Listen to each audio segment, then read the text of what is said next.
All right, good afternoon, everyone. I am Kenny Voss, and I will be your moderator for today. It's my pleasure to welcome you to today's webinar on railroad coordination. Our goal with these webinars is to ensure employees receive the technical training necessary to successfully deliver projects in the future. I have a few housekeeping items to go over before we get started. We are scheduled for 1 hour today. This includes time for the presentation and time for questions and answers. We are recording today's webinar and will place the recording in Mo.U for future reference. The webinar will also be added to the course catalog for the Program Delivery Training Program. All lines are muted during the presentation. The question and answer function will be open, so I encourage you to send your questions to all panelists in the chat pod. We will break after the presentation and address questions from the question and answer pod, and the presenters will also take additional verbal questions at this time. For today's webinar, we'll have several presenters. I am pleased to introduce our opening speaker, Troy Hughes, MoDOT's Administrator of Railroads from the Multimodal Division. At this time, I will hand it over to Troy. Good afternoon, everybody. We want to thank you for taking your time today to kind of listen to our group and talk about a little bit about what we do. And also kind of want to thank Design for giving us this opportunity, because our number one goal in our section is safety, and so we'll get a little bit of opportunity to share that with you. And as a close second, our goal is to help you guys deliver your projects. And that's really what today is about, is how we can help you deliver your projects. And I want to start out today and just give a little bit of an overview of the rail section within multimodal. So we kind of have three groups within our team. One is state safety oversight, which is monitoring the safety of Missouri's light rail systems. The railroad operations group, which handles Amtrak and other passenger rail service. And then also our projects group, which, like I said, is what today's about. Oh, yeah, that's the old presentation. I didn't delete that slide. So hopefully we'll pass on that. We'll play that at the end. Anyway, so for our state safety oversight, like I said, it's the light rail group that monitors essentially Metrolink in St. Louis, the Kansas City streetcar, and the Delmore loop trolley. Currently not active, but hoping that they'll start running soon. So we basically provide safety oversight on those three agencies. And then we also, like I said, our railroad operations team, which up in the top left is a sneak peek at our passenger cars that hopefully we'll be getting soon to run on the Missouri River Runner service. And it runs between Kansas City and St. Louis, and we have 8 stops along that route. And that route, like I said, it's state supported. So MoDOT, through an appropriation from the legislature, funds that service along with fare collection. So, and our operations team also has 6 safety inspectors, and these gentlemen go all around the state, making sure that the rail in Missouri is safe. So we have 2 track inspectors, 2 motive power and equipment inspectors, and these, which is looking at the equipment that's being used, 1 operating practices inspector, and then 1 grade crossing signal inspector. And they generally perform 530 inspections throughout the year and then investigate any complaints that we receive. And then they also investigate vehicle train collisions and any derailments. As far as our railroad projects team, one of our main tasks is to manage the highway grade crossing safety funds, which is about $7.5 million a year. That's about 6 million of it is federal funds that come through federal highway in the Section 130 program. And then about 1.5 million that comes from the state through a 25-cent licensing fee. And then the other thing that we do is, which we interact the most with the districts on, is coordination for the MoDOT Road and Bridge program. So that's getting agreements and, you know, coordinating with the plans from the districts to the railroad. And then the rail group also provides a regulatory role in the state, and we'll kind of get into all these in a little bit more detail as we move along. And then here's just kind of a couple pictures. The picture on the left is of a kind of the concept plan of a project we're doing in Webster County with a federal railroad grant to construct an interchange. And we'll be closing 9 public grade crossings, along with building an outer road that's about 6 miles in length to allow those folks to be able to get onto Highway 60. So that's about a $19 million project that we were able to get funding for.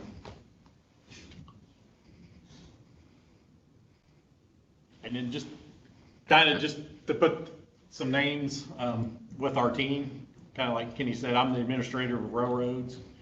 Our project manager is Greg Leary, and his team is Jack Wright and Larry Shepperly, and hopefully a new person that we'll be able to announce soon that's starting, I think, November 1st. And then we also, our state safety oversight, which, like I said, is the light rail systems, is Justin Sobeck. Our railroad operation manager is Brian Ross. And then our inspectors is Corey Reynolds, Joe Lair, Aaron Cox, Matt Talkin, Richard Horn, and Felton Inyard. And some folks may interact with our inspectors. They work remote. So none of them work out of the central office. Most of them work out of the districts. So, and with that, I'm going to turn it over to Jack Wright to talk about rail regulations. I need to see that slide. Thank you. There he goes back, Jack. Okay. So railroads have been regulated in the state of Missouri for a long time. Probably the longest agency that regulated railroads was the PSC, which was founded in 1913.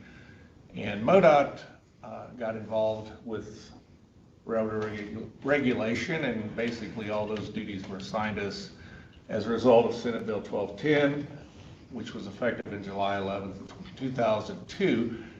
And if you were at MoDOT in those days, you'll recall Governor Holden's one-stop shop executive order, which led to this legislation, and the creation of the Motor Carrier Services Division in MoDOT, and which had been performed, those functions, by the old Motor Carrier and Railroad Safety Division in the Department of Economic Development.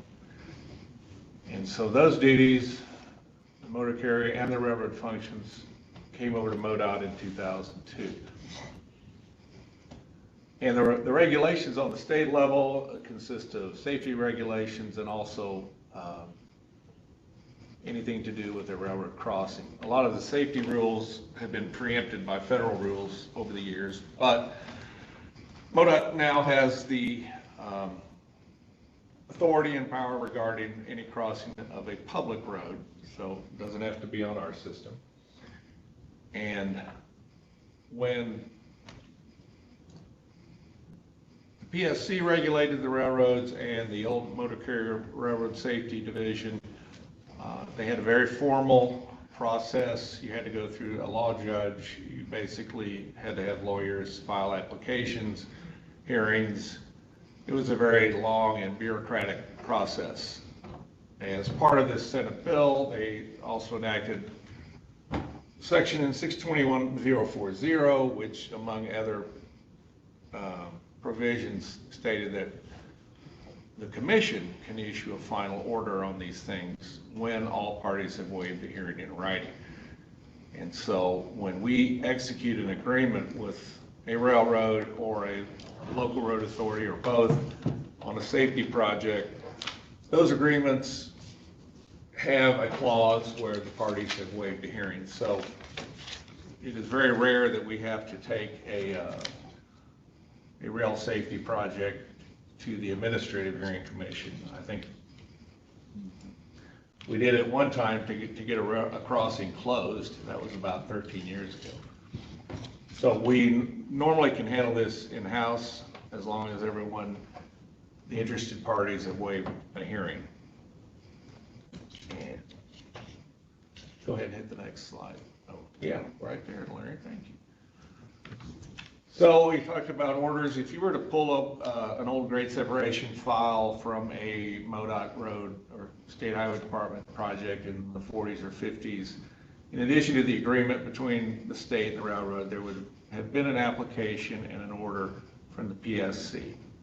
So all that is handled by us now. Our rail section drafts these orders, we administer them, they're executed and signed by our division director, and they're required in the following situations: warning device change at an at-grade crossing. There are some exceptions that don't need an order, but for the most part, when we're changing the warning devices, we need to have an order. A new crossing, at grade or grade separated, which is usually the result of new construction of a road, pathway, or track, or grade separation, replacing that grade. And also, if we have a bridge rehab, a bridge over the railroad, I'm not sure how consistent MoDOT's been since in the last 19 years on these orders, but basically, if there is if we're just rehabbing a bridge, new deck, that type of thing, and not changing the piers, the footprint, I think we're fine with what we have. But if we are doing a brand new bridge or changing the footprint, we would need a new order. And in general, that would happen when we executed a new C&M agreement with the railroad.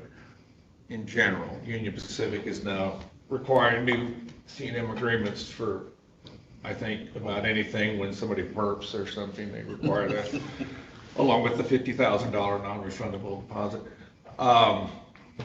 As part of what we do when we administer these orders is CCO requires us to post a public notice at the district office where the project is located. And again, that's all handled by our section, but just giving you a background on why we do some of the crazy stuff we do. Well, now to the meat of the project. Well, and just to add on to the administrative order process, that posting is a 45 days, and we'll reach out to generally the customer relations. It's a 30 day? Okay, yeah. It's 30 days, sorry about that. But that is, part of the regulations that gets done. So it's important that gets posted, and we normally want to get verification that it was posted. That way, if someone comes up later that's opposed to the project, I mean, in theory, they could take a look at our process and say, hey, this was never posted and I never had the opportunity to comment, and that would essentially stop the project. So it's, like I said, it's kind of a routine thing, but it's very important that we make sure that gets accomplished. So, I get to talk about the major projects. There's a whole lot of information here, so I'll jump right in. Railroad property is private property, and so we must have permission to be there. We need to know about these projects as soon as possible. As you know, it takes a lot of time to get our agreements and plan approval from the railroad. So contact myself or Larry as soon as you know about a project. If you're in doubt whether or not the railroad would be impacted, give us a call and we can try to figure that out. Let us know when the letting date is set or when it's changed. We've had some that have been changed and we weren't aware of it. So, you know, that allows us to work on the projects that are coming up the soonest, so we can be effective. To initiate a project with the railroad, we need a concept plan, which includes project location, preliminary scope of work, and any other preliminary information that you may, you may have available. This is needed so we can get the PE agreement executed with the railroad. The railroad will not start any review until they have that agreement because they're all about the dollar. That's why they're in business. We're working right now, getting a master PE agreement with the, I guess the 4 class 1s. We've got one executed with KCS. I think we're close with BN. The other 2, I'm not sure where we are on those, but it's on our list of things to do. I think I missed one there, but there's going to be a lot of cost associated with these railroad projects that need to be included in your project cost. These include the preliminary engineering or the design review, construction or the right of entry submittal review, construction inspection fees, flagging costs, and even a final inspection. The railroads like to inspect these bridges once they're complete and give their final approval. We have recently changed the JSP for the bridge projects. MoDOT is now paying all the cost on these projects except for the right of entry submittal preparation, which is that cost is by the contractor along with the permit fee and the cost of flagging.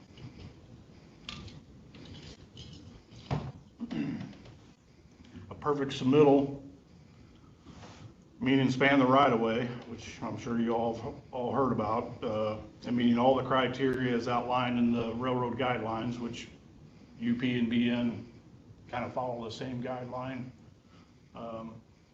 KCS and Norfolk Southern have their own, but they're very similar.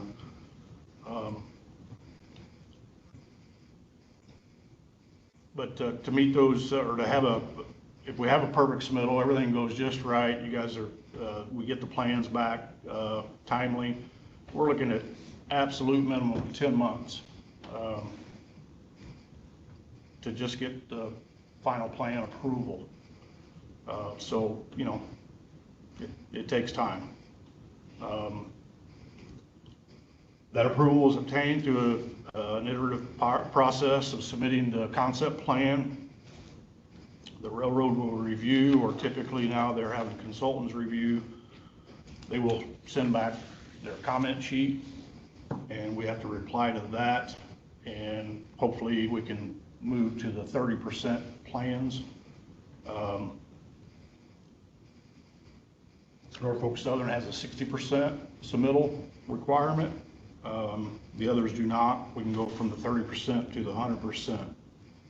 So if everything is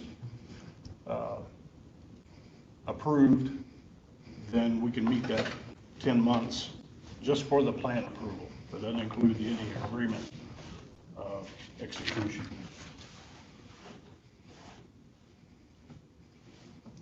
After the plans and specials, the CEM agreement can be executed. UP just changed this. We were submitting that at the 30% plan stage. Now they're telling me that they want plan approval before they even look at the C&M agreement. UP is constantly changing things, so although we have things in writing, doesn't necessarily hold water. After execution of the CM agreement, then we get into the right-of-way offer. The offer is going to depend on the existing agreement, existing easement, as compared to the new project scope and the alignment. If we're widening a bridge, then we need new permanent easement. These easements are provided, and the legal descriptions are provided by the district, and we work with you guys to get the easement agreements executed. A few notes on that. Typically, temporary easements are only required if our personnel, meaning MoDOT, would require access beyond the permanent easement footprint. The contractor is provided access via the right of entry permit. And the contractor must obtain right of entry approval prior to the start of work on the railroad right of way. Something new, I guess, well, the last year or so, major projects such as bridge replacements are now requiring a pre-bid and a pre-construction meeting before construction begins. Obviously, we'll have a start date figured at that point. The completion date is important. In our agreements with the railroads, they have up to 180 days. One of them is 120 days. I forget which one, but after project completion before they submit final invoices. And I know I've had one job just recently that was already closed out, and I had to beg the railroad, and I think they finally just trashed that invoice. That doesn't happen very often, but it happened in that case.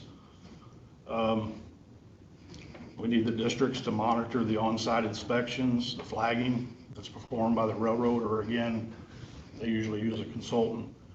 Because we get the invoices, but we have to get those verified through the district. Other things to consider, utility agreements are totally separate from these from this project process. It's handled by the railroad's real estate departments. Each railroad has a website, obviously, and they have the real estate is in a section in there. But if you need help with that, just give us a call, and I'll let Larry help you figure it out. Underpass requirements, I don't think we'll probably get into that, because I'm guessing it's going to go out to consultants, but that's where the railroad goes over our roadway. But the submittal process is a lot more stringent than the overpass projects. And lastly, fourth quarter construction moratorium by VN and UP. That is this time of year. They say they have the right to shut down construction activities to accommodate the holiday season, or their supposedly increased shipping volume. So something to keep in mind. So that was a quick overview of the major projects. I'm going to pass it over to Larry for. Well, and before Larry jumps into that, just kind of on the construction. So for a construction project, there's two critical times, for a bridge over the railroad, and kind of the first critical time is the demo of the existing bridge. So, that's definitely going to require the railroad to shut down traffic. And then kind of the other second critical time is when the project is setting girders. So, for the railroads, there's peak traffic times, just like we have on the roadways. And that fourth quarter, you've basically got harvest season that's finishing up and kind of going, and then you've got, the holiday season, transporting goods, to make sure that they get to the stores on time. So it's really a busy time of the year for the railroads. So getting what they refer to as those closure windows, to do those type of work. And really, anytime you're moving probably equipment or materials above the railroad, they're going to want the train traffic shut down. So take that into consideration when you're planning your projects of, you know, when you think the contractor will be working over the railroad. Because like I said, that's typically one of the things that we hear about the most is, you know, the railroad not giving our contractor those windows of, you know, track outage so they can get work done. So, you know, we can kind of help you with that. And like I said, if it's a critical, time-sensitive project, make sure that you are, you know, talking with us and the railroad, you know, about, you know, when those windows of opportunity might be available. And like I said, you know, we'll help you. It's available, you know, through the FRA database, but also just the total number of trains that run on a route, you know, is important to these projects as well. So We try to put that in the JSP. yeah. So yeah, now Larry's going to talk kind of about the minor projects. All right, minor railroad involved projects. There's probably triple the amount of these projects compared to the major projects, which the minor would include resurfacing, CLC, mill and fill projects, chip seal, scrub seal, microsurfacing, projects like that. Many of y'all may not know, but the road authority, being MoDOT in this case for a MoDOT route, is responsible for the approaches up to the end of the railroad tie at the crossing. A lot of times when a railroad comes through and puts a new railroad crossing surface in, they'll typically they'll pave out a little bit farther, say 15, 20 feet outside of the crossing, to help the approach transition a little better, smoother. But once they've got that done, it's up to us to maintain it up to the end of the tie after they've replaced that the asphalt on their surface. So just wanted to bring that up. Scrub seal and microsurfacing projects, those type of projects don't require a depth transition up to the crossing. If we're doing a mill and fill, we'll need to do a depth transition up to the crossing. Some crossings have concrete panels, and those are easy to mill up to. Other crossings are asphalt.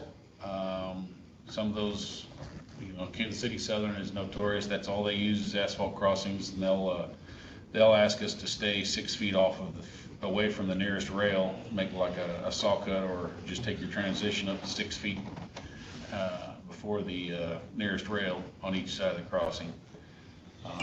But as far as scrub seal, chip seal, that depth is very minimal, so we don't require a depth transition.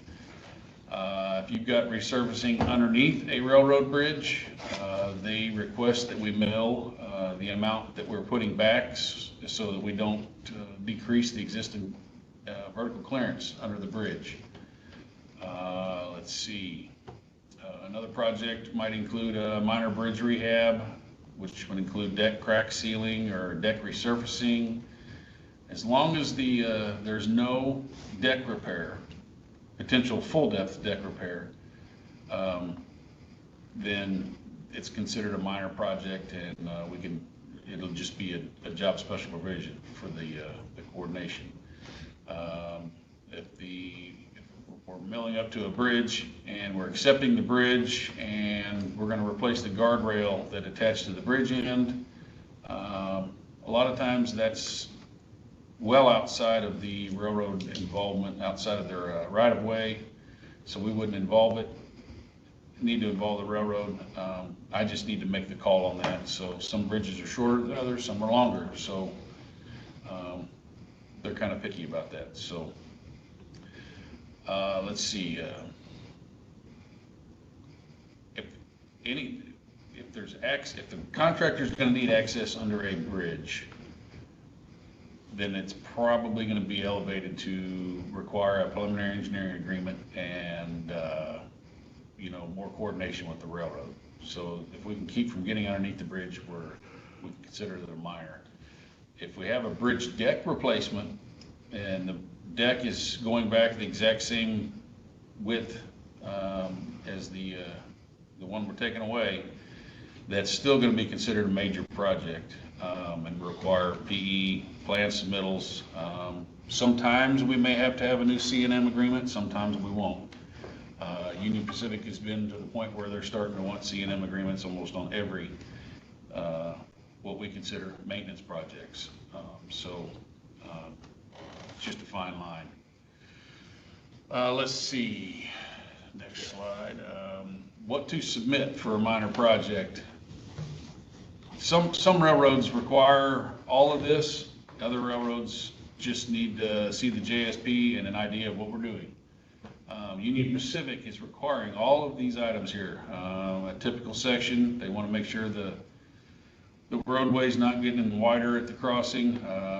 They want to see a special sheet with a depth transition where we're going to mill to up to at the crossing. A quantity sheet, if we don't have a pavement marking sheet showing the railroad crossing, railroad pavement markings going back, then we'll need to see a quantity sheet that proves that we're putting it back per the MUTCD. They'll want to see that. They'll want to see traffic control plans. Why? I don't know. They want to see traffic control plans. For bridge rehab stuff, if we have a bridge memo, if we can mark the bridge memo up with items of work that are going to be done over railroad property, that would help me a bunch. And also, if there's the front sheet on the bridge plans, if you could mark that up, showing me what work will be going on over the railroad, expansion joint, something like that. If we know where deck repair is going to be, great, but most of the time we don't until the contractor's on board. So yeah, that's pretty much it as far as what to submit. The JSP submittals, it varies by railroad. I can get some railroads, I can submit a JSP in a day and get it back the same day. Other railroads, I'm still waiting on them probably 2 months ago. So the earlier we know, the better. So if we get plenty of time notice, we keep it in our spreadsheet, and also if the letting changes too. That's the biggest thing that creeps up on me, is a lot of these move around at the last minute and I don't know about it. And luckily, I'm on a pretty good basis with a lot of these folks, and I can get a JSP pushed through, but not all the time. So that pretty much sums it up for minor railroad involvement. I'm assuming if you have questions later, we'll answer them. Yeah. And one thing I'll just kind of add to that, that kind of what we can refer to as major and minor, those are generally our internal, the way we handle them and mark them on our spreadsheets. But I mean, the caution there is the minors projects, those resurfacings, I mean, they can turn into a big issue, so, and I know that typically, what we're referring to as minor projects are probably projects that districts don't start on as earlier. And most of the time that's okay. I think one thing to really watch out for is ADA, because, a lot of crossings out there, I mean, and it's probably because people didn't want to deal with the railroads, but the sidewalks go up to the edge of the railroad right-of-way stop, and then they pick up on the other side of the railroad right-of-way, and, kind of as, good stewards of the transportation system for pedestrians, we want to make those connections across the railroad so people can traverse safely. And this kind of gets into the right-of-way, especially in communities where we only have, say, maintenance of the surface of the road, where we don't actually own the right-of-way. When it comes to making those connections across the road, I mean, that's potentially a right-of-way issue. Because if, however that original road was permitted, or if there was an easement, you know, that was got to allow that road to cross the tracks. That I know we've had projects in the past, you know, where we've added sidewalks in those situations, and essentially, you know, that was the only right-of-way transaction on the project, was to get an easement from the railroad for that sidewalk. So, you know, especially like when it comes to step time and planning, you know, just keep in mind that you may have a right-of-way transaction with the railroad, even though you're not expecting to have any right-of-way transaction on any of the other project, and then you will have to have money set up in the STIP for right-of-way for that. So keep that in mind. And then one other thing I wanted to kind of mention too, before we go on to the next slide. I mean, just with kind of talking a little bit about construction, you know, talking a little bit about, you know, the reason that the railroad has flaggers, you know, on the job, just like we set up traffic control, you know, for highway traffic. That flagger is, you know, essentially providing traffic control for the trains. So for a train, you know, it takes a mile and a half to stop the train. So, you know, we get the question a lot of times is, you know, why is that flagger needed? You know, you can't just, you know, start waving your hands at the train and then expect it to stop. So if a crane falls across the tracks, or, you know, somebody gets hurt and they're laying on the tracks, you know, that flagger's there to make sure that a train can get stopped if necessary.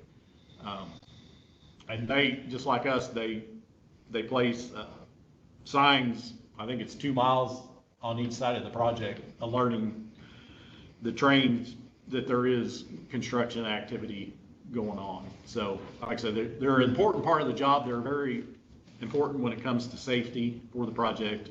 But we do kind of, what they mentioned before, there is an expense that comes with those flaggers. So, so kind of wanted to throw that out there. Yeah, go on the next slide. Kind of also wanted to talk about a little bit on your project design. This is something that I think Federal Railroad, even Federal Highway, reminds us about on occasion, that, you know, the federal rules require for any project that expends federal funds, that the highway, railroad, grade crossing is looked at, even if the project is near the terminus of your project. So even if it's not within what you call your project limits, if it's near the terminus, you still have to make the evaluation, which we will help you with, of whether or not the signals are adequate. Or if it doesn't have signals, you know, if it's passive devices such as, you know, the crossbucks and the stop or yield sign. We have to make that determination of whether or not those devices are adequate. And if they're not, then they will need to be upgraded with the project. And kind of that also says is, you know, that those devices have to be in place before you can open it up to traffic. So, so like if a project's getting upgraded to include lights and gates, and it didn't have it before, those lights and gates need to be active before the project can be opened up to traffic. So, like I said, we'll work with you on those, but it's definitely something that you need to take into consideration. And then, of course, Federal Highway does not have a specific definition of near the terminus. So this is kind of the guidance. Basically, if you have your railroad crossing warning sign or your pavement markings, if your project enters into those, but like I said, the actual crossing itself is not part of your project, then kind of based on the guidance from Federal Highway is we need to take a look at what warning devices are in place and making sure that those are adequate. And I didn't provide the list, but there is actually kind of some guidance out there to help make that determination of whether or not the devices that are in place are adequate. So, and then also if there's an intersection traffic signal within the projects and it's directly connected, what we call an interconnect with the railroad's flashing lights and gates, then, you know, that would be considered within the project limits. So those are the two guidance to help determine what near the terminus is. But like I said, we just want to make sure that everybody's kind of aware that you do have to make that determination within the project. And again, we'll want to make sure that we document that as part of the project, that we looked at it, so we can show, like I said, if it gets asked, that we did do that. And then also just kind of want to provide an example of an emergency notification sign. I mean, this should be one, or actually two at each crossing, one on each side, that has an emergency number to contact the railroad with. And then also the crossing number, which is the 6 numbers followed by a letter. So every crossing has that DOT number associated with it. So if you have to call the emergency number, that would be the DOT number that they're requesting. And it's also, if you have that number when you're communicating with us, it just makes it, you know, one thing we don't have to look up, and helps us be able to look at the information more quickly. So just kind of a reminder if you're not familiar with that information. And then, yeah, if you want to, some other resources, you know, when you're doing project design on a job, you know, is the MUTCD Chapter 8 is for railroad and light rail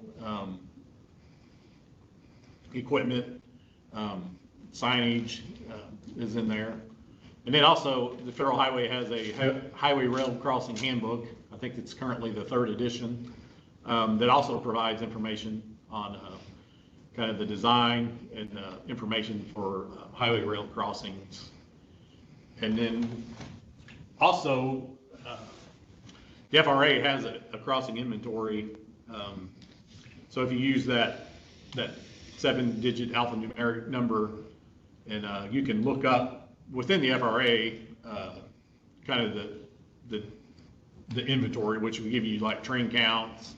And then there's also other places in the FRA that you could look up accident information that's associated with that DOT number. One other thing that the FRA crossing inventory page does have, so if you Google the FRA crossing inventory page, there's also a FRA safety map, and a map that shows basically all of the United States. You can zoom into Missouri, and it shows all the rail lines, and not all railroad crossings, because of the inventory on there is not the best in the world, but it'll show some DOT numbers for crossings. So yeah, that's pretty handy too. We use that a lot. But just kind of to wrap up, I mean, you know, I kind of say this, you know, MoDOT has a one-team philosophy, you know, and I think we do it really, really well. The railroads don't quite have that philosophy as well. They have various groups within their organization. So, I mean, kind of similar to us, they have a planning, they have a, you know, maintenance, they have kind of their construction group, and, you know, kind of, I say really with like MoDOT, we're, as an organization, we're really compact. But if you think about the railroads, like UP, for instance, I mean, they have similar track miles to what we have as highway miles, but they're scattered over 23 states. So the people that we work with are also scattered all over the country. So, you know, a lot of times when you need a question answered, you know, you can usually walk within the same building to find the person that you need that answer from. For the railroads, it's not that way. So, you know, so like for BNSF, you know, the person we work with the most is out of Kansas City.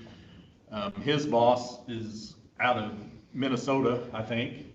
And then their bosses and a lot of the other divisions is in Fort Worth, Texas. So, I mean, and that adds to a lot of what somewhat draws these things out is, we're dealing with people located all over the U.S. I mean, today's technology kind of makes that easier than it used to be, but it does add to it. And like I said, I think hopefully the biggest thing that we can communicate here today is just the amount of time that it takes. And kind of like Greg mentioned, it takes 10 months just for the plan review to get to 100% plans. And then there's potentially another 3 to 6 months to be able to get that construction agreement completed.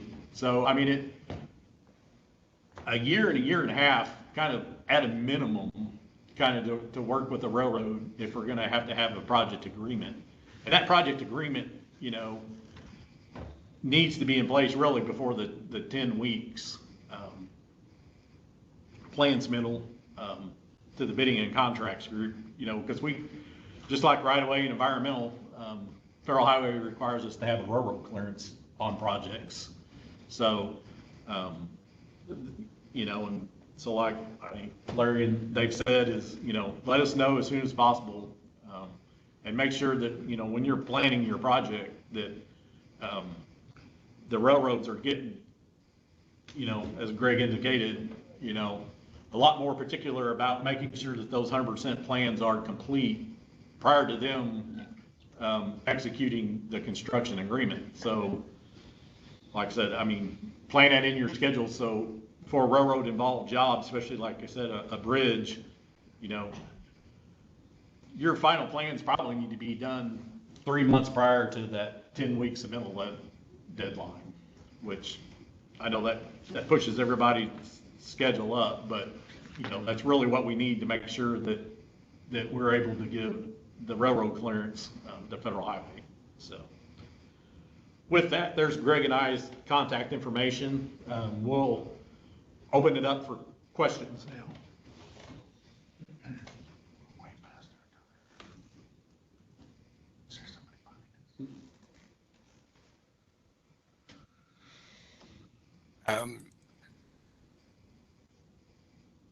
Okay, there is a question in chat here for you all. So, is it challenging coordinating with the railroad companies? For example, has there ever been times where the review and agreement has delayed a project?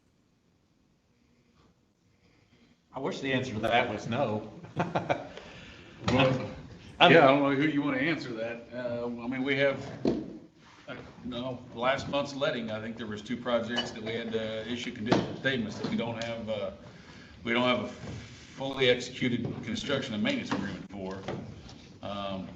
It seems to happen more and more, but we're still trying to get those agreements executed. But there's that conditional statement that says the contractor cannot get on the railroad's property until that agreement's executed and their right of entry is all done. So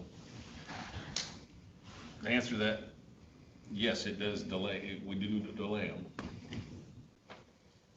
Yeah, and one thing we do struggle with, I mean, as far as working with it, and I think it's kind of been worse in the last year or two, because when I had Greg's job, I don't know, it was about 7 or 8 years ago, I don't think it was quite as happening as much as I see it is now, just that kind of with turnover at the railroads, and they're also currently, so a lot of our coordination, say when I was railroad project manager, was handled with the railroad staff. So we were coordinating directly with the railroad.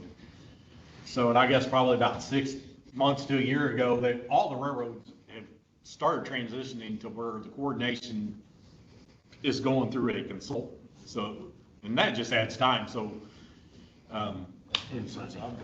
yeah, so, we're sending stuff to the consultant's going to review, and then they've got to coordinate with the railroad, whether or not, they're going to find it acceptable. And I think that, that's probably one good thing to kind of reinforce now is, they were talking about, all the railroads want like new bridges to span the right of way. And within those project manuals, they have standards. So if we have a project that follows the standards you know, that path, you know, I'm gonna say, you know, that year to 16 months, if you have an agreement, is gonna be relatively smooth. Now, if we start going outside and wanting variances to their normal policies, that's when you can really start adding time to a project, because kind of what I was talking about, that they're kind of not quite the one team philosophy that we have.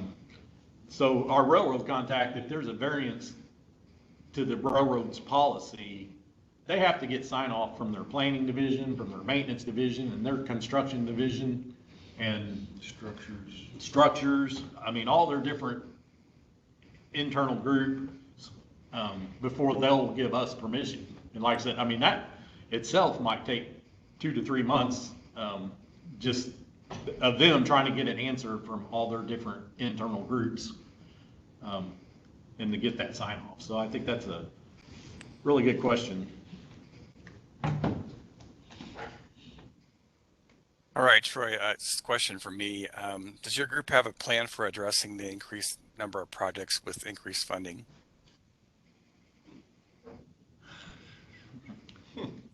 Yeah, I mean, we're working on it right now. Like I said, we've been down a person, we're getting a new person on. You know, one thing that we've been trying to do with consultant projects that's been let out at Bridge or the district is having the railroad coordination done by the consultant, and we're still working through that to kind of make that a little bit of a smoother process. You know, we still have to do, you know, the railroad agreements and stuff like that, but we're hoping that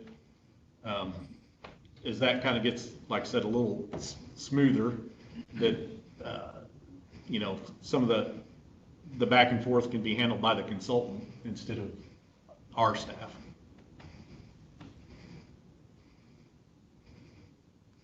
And All right. kind of one other thing I thought maybe I would add that I kind of forgot to mention earlier is, you know, our group is about safety. And so anytime you have a project,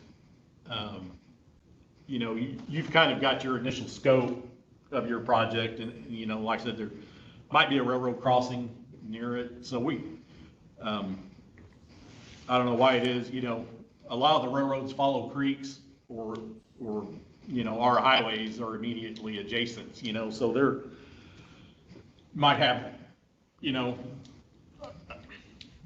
I guess a large elevation difference between our road that's, you know, running parallels, you know, 50 feet next to the tracks, to where it's a really humped crossing, it's really steep. You know, we're partnering right now with the South District on one of those, where we're raising the road to try to eliminate some of that hump, you know, to keep like low trailers or even just normal semis from hanging up on the tracks. And then, you know, there's been some instances too, like I said, where a creek's immediately running parallel to the tracks, you know, and we're constructing a bridge. Basically the end of it's right at the railroad right-of-way, you know. We would like to at least ask the question, you know, is this a good project for grade separation, that we would, you know, take the bridge not only over the creek, but also over the railroad tracks at the same time.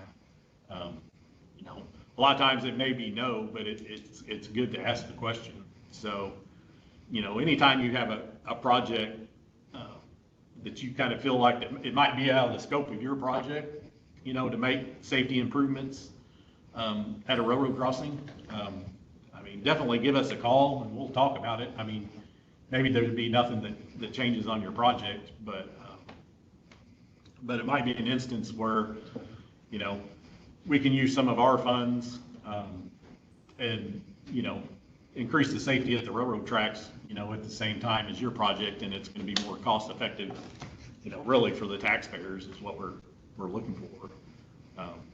But, you know, we're kind of like the districts, you know, or, you know, we plan our projects about 3 to 4 or 5 years out, you know, through the normal STIP process. So I mean, that's definitely something that would have to be talked about early on, you know, in the project, you know, when you're scoping it and looking to get it in the STIP at the district level. So.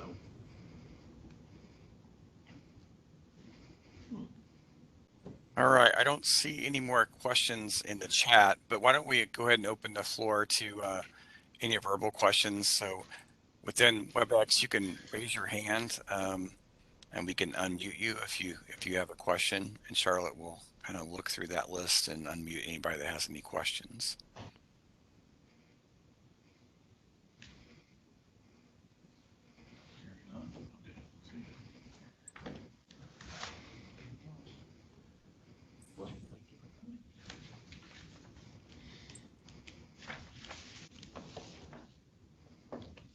I do not see any hands raised. Must have covered it all. Yeah. Good job. All right. Well, thank you, Troy, Jack, Greg, and Larry for the great presentation. If we didn't get your questions answered on this topic today, we have the contact information for Greg and Troy here on the screen right now. Please reach out to any of them if you have any questions, or if you're working on a railroad, as they talked about earlier. It's important to have that conversation early so we can get that cleared as soon as possible. I hope today's presentation provided a better understanding of your role in helping ensure coordination of railroad impacts on your projects. Thank you for your participation in this webinar today. We really appreciate any feedback you have on how we can improve this format or the content of future webinars. As we wrap up this webinar, we will be registering your participation in Mo.U. The WebEx system allows us to track who is attending by computer, but we do not know who may be attending as part of a group or by call-in.